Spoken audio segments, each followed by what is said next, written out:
Hi, I'm Bill Cook from Greenlee County Cooperative Extension. We're doing a series on grafting. What we're going to do this particular time is we are going to graft a walnut. Now there's a number of approaches on a walnut, but there's some real basic differences we need to discuss first. The big difference is that during the growing season like this, there's pressure within this walnut that can actually separate the cambium layers and push our graft out, causing graft failure. So what I've done is, a couple days ago, I topped it to let it bleed just a little bit, relieve some pressure. And what we're going to do is we are going to relieve some of the pressure by making a cut into the xylem below the graft. So we'll start with the graft, which is good sharp tools, sanitary. We have a sanitizer on hand.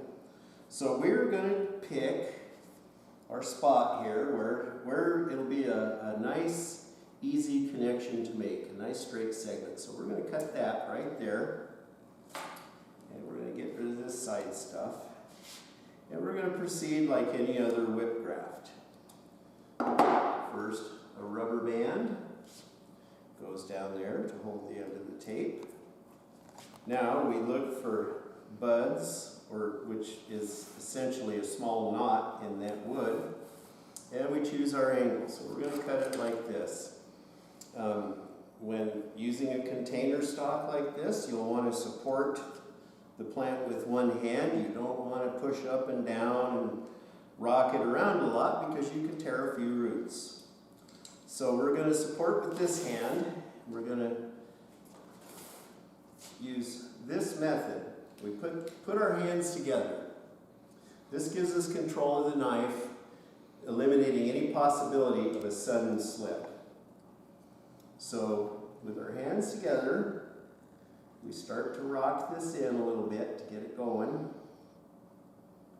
And we go down, probably, I'm going to say on this, with the diameter of our scion, I'm going to say probably a good 1.5 inches. If you can see under the bark here, there's a green layer of cambium. That's what we're going to connect. So now we're going to take our piece of scion and we're going to carve it to fit.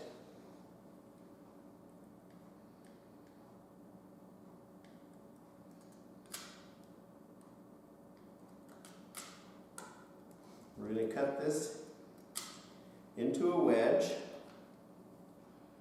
to go inside of this opening we've created. And we do want to make sure that if there's a little brown tip when you start carving on it, that you get that little brown tip off. So we're going to check this for a fit. And making note that the bark is a little thicker on the rootstock than it is on the scion, because what we're lining up is the cambium layer.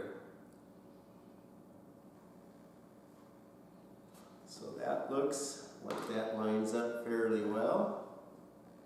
Nice tight fit. So we're going to start here with our tape, and I'm using black electrical tape. This is going to go inside the greenhouse in a shady location. So the heat sink of the black is not a problem. If I were doing this outdoors, I would be inclined to use a lighter colored tape. So we'll start at the bottom using the stretch of the tape to squeeze it nice and tight. We're going to go up to the top of the rootstock. We're going to work our way back down. We're going to cut the tape, and then we're going to roll this up over. And as you can see, the buds are pointing upward. This is a real important aspect to grafting, is to keep those buds pointing up. If you slip up and get it upside down, it's probably not going to take. Now we're going to come here to the tip where it's a little bit brown from being in storage for all these months. And for more information on collecting and processing and storing scion, take a look at our other videos. So we're going to cut back to a nice lively bud, and you can see we have nice, beautiful, spiffy looking green wood. And that's what we want. Now this is where it's a little bit different than the apples and stuff. We're going to cut a vent below this graft to let it bleed. So we're going to cut, and it looks like I'm killing it, but I'm not. We're going to cut a nice little chunk out of there.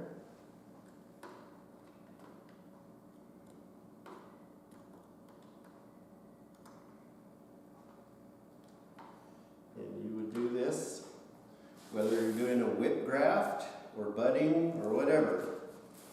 And you can see we've gotten into the xylem here, and this will probably start to bleed in just a little while, and that's what we want.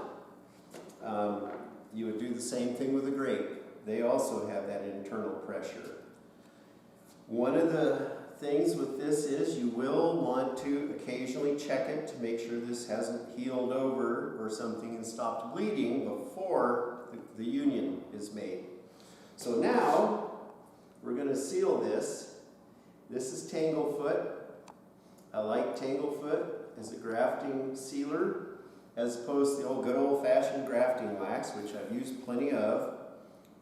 But here in the arid, hot Southwest, grafting wax sometimes dries out and cracks, and things can sort of dry out on account of that. So this stuff remains pliable, and should it run down or run away from the graft union, you can just pick up a little stick or something and rearrange it.